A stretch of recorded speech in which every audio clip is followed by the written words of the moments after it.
ইচ্ছে থাকলে কিন্তু উপায় হয়। যেমন আমার অনেক ইচ্ছে ছিল ছাদ বাগান করার, কিন্তু ছাদ বাগানটা কীভাবে করব ভাবতে ভাবতে। হ্যালো এভরিওয়ান, আমার চ্যানেলে আপনাদের সবাইকে স্বাগতম জানাই। কেমন আছেন সবাই? আশা করি ভালোই আছে। আজ আমি আবারও চলে এসেছি নতুন একটি ভিডিও নিয়ে আমার ছাদ বাগানে। তো আজ আমি বলবো কীভাবে ফ্রিতে গার্ডেনিং করা যায়। যদি আপনাদের গার্ডেনিং করার ইচ্ছে হয় বা ছাদ বাগান করার ইচ্ছে হয়, তাহলে আপনারা অবশ্যই ছাদ বাগান করতে পারবেন সম্পূর্ণ ফ্রিতে। আর ছাদ বাগান করতে কিন্তু কোনো প্রকার টাকা লাগে না। যদি ইচ্ছে থাকে, মনে ইচ্ছে থাকে, তাহলে আপনারা ছাদ বাগান করতে পারবেন। আমার এই ছাদ বাগানটা কিন্তু আমি সম্পূর্ণ ফ্রিতে বানিয়েছি। প্রচুর পরিমাণে গাছ আছে এখন ছাদ বাগানে, আর একটা গাছও কিন্তু আমি আজ পর্যন্ত কিনে আনিনি। টব বা গ্রোবের কিছুই আমি কিনে আনিনি, সব কিছু আমি বাড়িতে বানাই। আর মাত্র কয়েক সেকেন্ডের মধ্যে কিন্তু গ্রোবেগ রেডি হয়ে যায়। তো একটা গ্রোবেগ বানাতে মাত্র কয়েক সেকেন্ড সময় লাগে। আর যদি আপনারা বাজার থেকে একটা গ্রোবেগ কিনে আনেন, তাহলে 60 টাকা, 70 টাকা, 80 টাকা নিয়ে নেয়। আর আপনারা কিন্তু বাড়িতে সম্পূর্ণ ফ্রিতে কয়েক সেকেন্ডের মধ্যে বাড়িতেই ফ্রিতে গ্রোবেগ বানাতে পারেন। আর কীভাবে বানাতে পারেন সব কিছু আমার চ্যানেলে আপলোড করা আছে, আপনারা চাইলে দেখতে পারেন। আর আমার এই ছাদ বাগানটা কিন্তু আমি সম্পূর্ণ ফ্রিতে বানিয়েছি। আর ছাদ বাগানে প্রচুর পরিমাণে ফুলের গাছও আছে। আর একটা গাছও কিন্তু আমি কিনে আনিনি। তো রাস্তার পাশে অনেক ফুলের গাছ দেখা যায়, আর এই গাছের শুধুমাত্র একটা ডাল যদি আপনারা ছাদ বাগানে এনে বসিয়ে নেন, তাহলে এই ডাল থেকে চারা তৈরি হয়ে যাবে। আর গ্রোব্যাগ বানানো খুবই সহজ। যদি আপনাদের বাড়িতে বস্তা থাকে, তো প্রত্যেকের বাড়িতেই বস্তা থাকে, আর এই বস্তাগুলো আমরা কিন্তু ফেলে দিই। আর এই বস্তাগুলো ফেলে না দিয়ে, বা বাড়ির কোনায় কোনায় থাকে এই বস্তাগুলো এমনিতে না রেখে যদি আপনারা এই বস্তাগুলো দিয়ে যদি আপনারা গ্রোব্যাগ বানান, তাহলে কিন্তু খুব সহজেই ছাদ বাগানের কাজে লাগাতে পারবেন।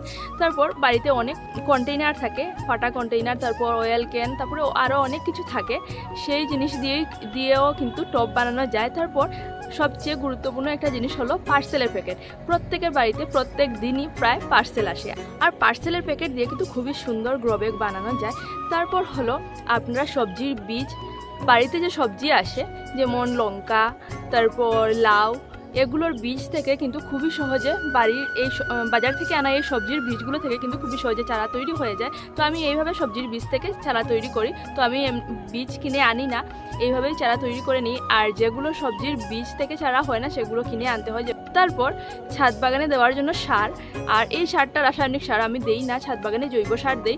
তো সবজির খোসা দিয়ে কিন্তু খুবই সুন্দর সার তৈরি হয়। তারপর হলো চাল ধোয়া জল, ডাল ধোয়া জল, ভাতের ফেন, তারপর আরও অনেক কিছু আছে ছাদ বাগানে দেওয়ার জন্য। তারপর চা খাওয়ার পর যে চা পাতাটা থাকে, সেই চা পাতাটাও কিন্তু গাছে দেওয়া যায়। তারপর আরও অনেক কিছু আছে।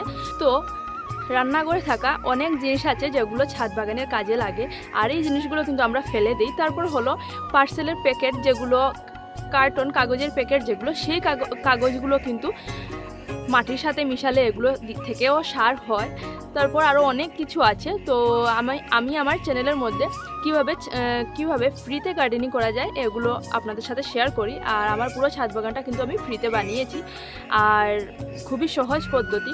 যদি আপনাদের ইচ্ছে থাকে, তাহলে আপনারা আর দেরি করবেন না, এইভাবে শুরু করুন। আস্তে আস্তে ছাদ বাগানটা বড় করতে পারবেন। আর যাদের ছাদ নেই, তারা কিন্তু বাড়িতেও করতে পারেন, বাগান করতে পারেন। তো আমার ছাদ বাগানের আগে কিন্তু ছোট একটা বাগান ছিল, সেই বাগানটা আমি শুরু করেছিলাম। তারপর বাগানটা থেকে আমি এখন ছাদ বাগানে এখন গাছপালা লাগাই, আগে বাগানে লাগাতাম। তো এইভাবে আপনারাও কিন্তু ছাদ বাগান করতে পারেন, খুবই সহজ পদ্ধতি, সম্পূর্ণ ফ্রিতে, কোনো টাকা পয়সা লাগে না।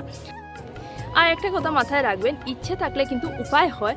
যেমন আমার অনেক ইচ্ছে ছিল ছাদ বাগান করার, কিন্তু ছাদ বাগানটা কীভাবে করব ভাবতে ভাবতে তারপর মোবাইলে অনেক ভিডিও আসতো ছাদ বাগানের। তারপর সেগুলো দেখে আমিও ভাবলাম যে ছাদ বাগানটা করি। আর মোবাইলে অনেক ভিডিও দেখতাম কীভাবে ফ্রিতে গার্ডেনিং করা যায়। তারপর এইসব দেখেই কিন্তু আমি আমার ছাদ বাগানটা শুরু করেছি। আর এখন আমার ছাদ বাগানে অনেক গাছপালা আছে, অনেক ফল গাছ, ফুল গাছ। তারপর এইভাবে আমি ভিডিও দেখলাম যে বস্তা দিয়ে গ্রোব্যাগ বানানো যায়। তারপর অনেক কন্টেইনার আছে, নষ্ট কন্টেইনার, ফাটা কন্টেইনার, এগুলো দিয়ে টব বানানো যায়।